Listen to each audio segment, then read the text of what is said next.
Team Timothy. Yes, yes, yes. So ito, actually, yung ito, patawarin na natin to. Kasi supposedly, wala ako dito. But, something came up. So, pwede na ako bigla.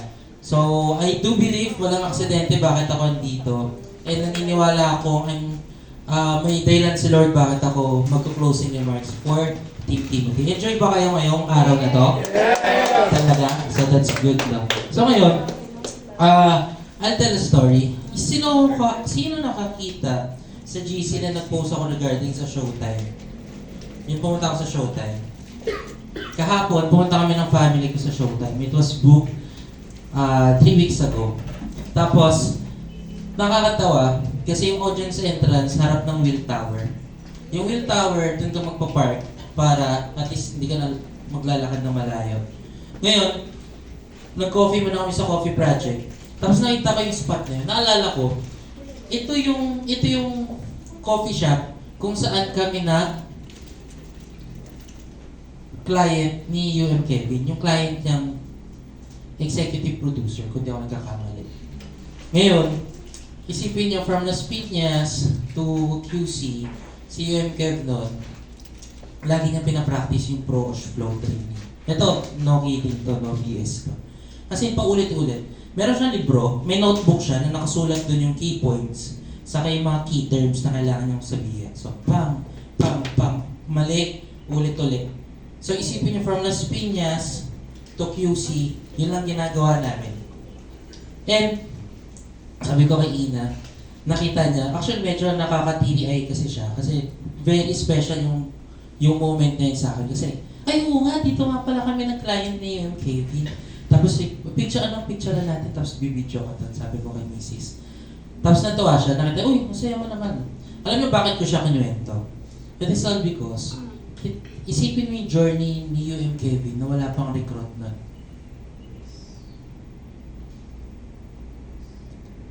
Look around you, ang dami niya na.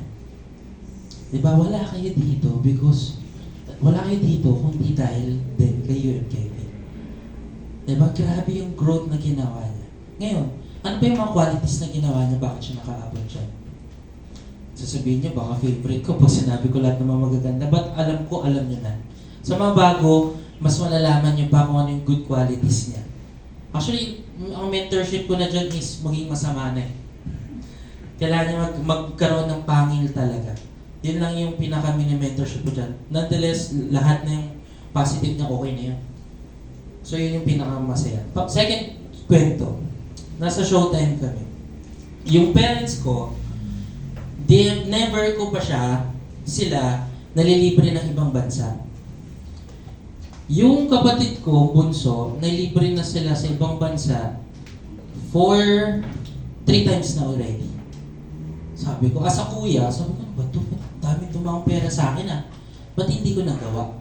So sabi ko sa sarili ko, sige papalitan ko dapat ng experience. Sabi ko experience kasi si daddy hindi pa niya na-try mag-showtime. Tapos, pasok kami doon, excited sila kasi parang ano pong feeling na manood ng live studio. And then, I was observing them yesterday. Sobrang sarap sa feeling na maging masaya yung family mo pala. Sobrang sarap sa feeling na tumatalon-talon sila, nakikisayaw sila. Kasi pag live audience ka, kailangan sumunod ka eh. Sabi na paggawa ng floor director, kundi papalalagay ka sa taas or sa likod. Tapos, nakita sila sa camera.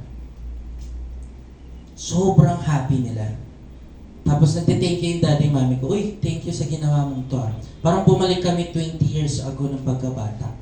Tapos hindi namin naramdaman na anak namin kayo o that day. Para lang namin kayong tropa. Imagine the opportunity na binigay sa akin ni Lord para mabigay sa akin time freedom na makasama yung parents ko on a weekday.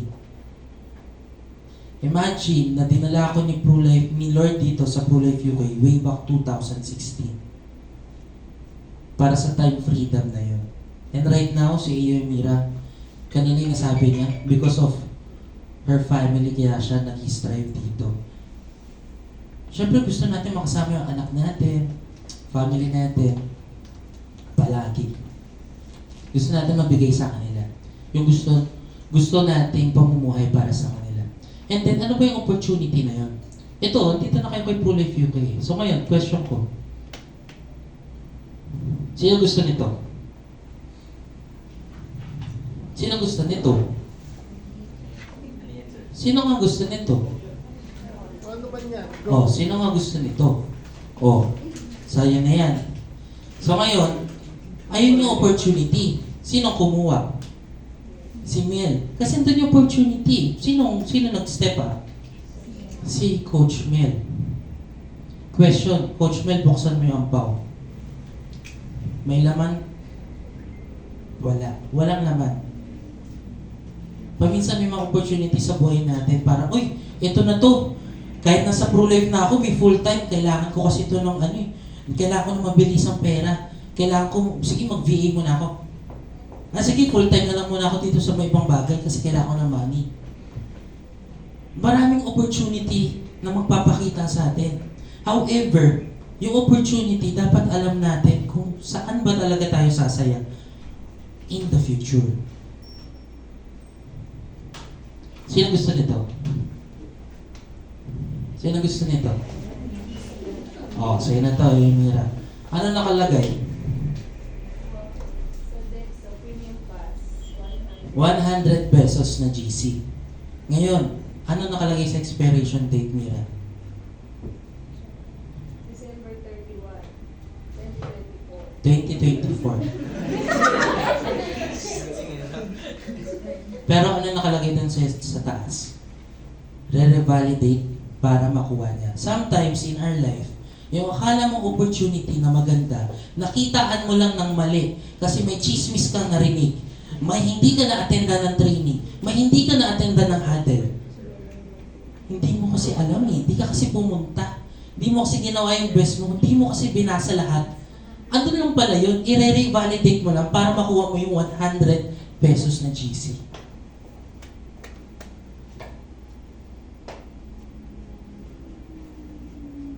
Kaya importante yung nagsushow up. Palakpakan niyo naman yung sarili niyan dito. Ngayon, sino gusto nito? Sino gusto nito? Si Bam, sige, sa'yo na yan. Tag-isa pa. Alright. Sige, Bam. Ano nakalagay dyan? Landers, ano nakalagay? Sige, check nyo mabuti. Ano sabi? Uy, 30 pesos na. Ikaw, Tito Dave, ano nakalagay? Ang hirap ko tayo, sa likod pala. 200 din, sir. Hindi naman expired. Check the date. Dates. Walang date, sir. Walang expired.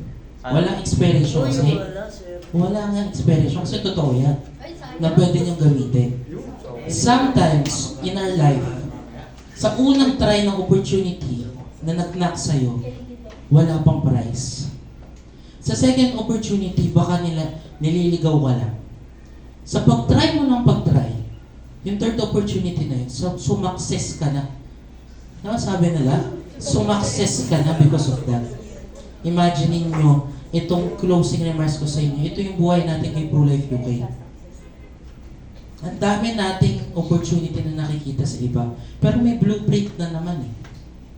May Monday Grind. May Green Rush. May Unit Huddle.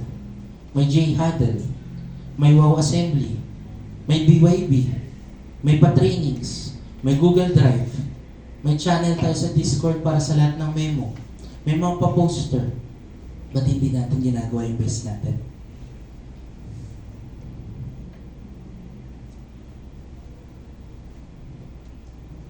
Bakit hindi natin ginagawa yung best natin para sa family natin?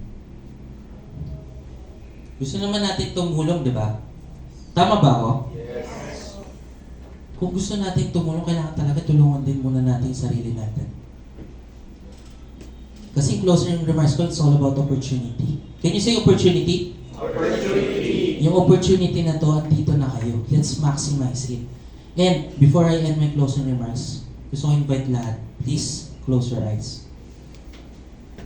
In the name of Father, Son, and Holy Spirit. Lord, maraming salamat sa araw na po ito at binigay niyo naman po akong maging isang tool para makapagbigay ng isang mensahe na sana po makapagbabago sa buhay ng Team Timothy. And Lord, maraming salamat po sa lahat ng blessings na binibigay niyo sa Team Timothy. And syempre, sa leadership ni UM Kevin, sa mga Juma, sa mga AUM. And Lord, na-bless na rin po ang aming mga rookie. Naway po, itong daan na tinatahak nila, ito yung makapagpabago sa buhay nila. And Lord, i-bless na rin po yung mga future naming teammates, clients, na mabigyan po namin ng tamang serbisyo na makakatulong po lalo sa buhay nila. And Lord, bless niyo po ang aming mga pag-iisip. Naway po, maging tama lahat ng mga iniisip namin sa araw-araw. Bless niyo rin po ang aming mga katawan. Ilayo niyo po kami sa mga sakit at anumang karamdaman na makakapagpabago sa aming buhay. And Lord, i-bless niyo rin po ng aming mga puso na lalo kaming mas maging mapagmahal sa inyo, sa mga taong nakapaligid sa amin, sa pamilya namin, at higit sa lahat, sa sarili namin. And lastly, Lord, inangat po namin lahat ng activities starting today. Hanggang nabubuhay po kami, kung ano pong mangyari sa inyo, sa amin, inangat po namin siya sa inyo. Bless na rin po ang aming spiritual being na mas maging mapalapit po sa inyo lahat. Maging mas mapalapit sa inyo at kausapin kayo araw-araw. In Jesus' name we pray. Amen. And the Father, Son, and Holy Spirit. Amen. I'm Oswald John Carbanel. Thank you for listening and congratulations, Team Timothy. Thank you so much. Hindi ko lang yung mic sandali. Palakpakan ulit natin, Sir Osh. One! Guys, gusto ko lang pasalamatan si Sir Osh kasi again, kung wala siya, wala din ako dito. Okay. Always, kapag siya nagsasalita, iba talaga eh. Iba talaga yung hugot eh, no? Kahit may mga maling ginagawa yun. Ewan ko. May, ever since, siya yung ginagamit ni Lord as tool. Grabe, ang lalim, no? Ang lalim. Ang lalim lagi ng mga banat niya. Kaya dyan ako eh. Kahit maraming sumisira dyan sa taong yan.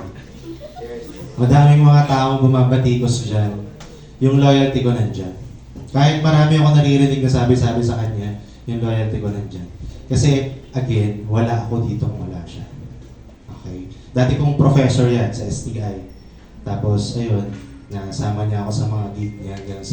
Na-curious lang ako bakit siya at saya niya sa Pro-Life UK.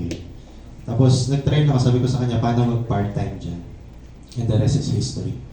Okay? So, hindi niya ako nirecruit. Ako yung na-curious kung bakit ako nandito ngayon. And gusto ko lang din balikan kanina yung kinuwento niya about sa yung first client ko. Hindi yung first client ko, pangalawa siya. Pero first client ko na nag-present ako. Yung first part ng presentation. Guys, lagi ko sinasabi sa inyo, nasipagan nyo lang. Ako wala naman akong anything eh. Wala akong pera. Wala akong yaman na inheritance from my family. Wala akong talino. Wala ako nun eh. Alam ko yun sa sarili ko. Ano lang meron ako? Ang meron ako lagi sipag. Yung kinuwento niya kanina from Las Piñas to QC, totoo yun. Meron ako laging luman-luma na notebook na doon ako laging nag-jot down. Ako kasi, mahina ako in terms of kapag ka nag-present or may nag-explain, hindi ko siya nakukuha kagad sa isang pick-up eh. So I always do jot down. So doon ko siya pinapresent, doon ako nagpa-practice ng paulit-ulit. Kaya kapag sinabi ko sa inyo guys na magpaulit-ulit kayo, ginawa ko na kasi yun dati. Ginawa ko na yun dati. At yun yung reason kung bakit nandito ako ngayon. Kasi inulit-ulit ko lang siya. Yung tinuro sa akin from the beginning, inulit ko lang siya. Ano yung mga nag-work sa akin, inulit ko lang siya. Ano yung mga nakukuha kong bago, inuulit ko lang siya. Hanggang sa dumating tayo sa ganitong punto. So with that, maraming salamat sa pagpunta niyo. Alam niyo, nagsa-sad boy na ako nitong mga nakaraang araw. Sad boy. Sad boy, Lord. Kasi ang konti lang ng responses, pero ang laki na ng binudget ko dito. Nag-rant. Ang laki na ng binudget ko dito. Sabi ko, pero ang konti lang ng responses. Pero sabi ko na lang sa sarili ko, Lord, yung konting responses na yan, okay na yun sa akin.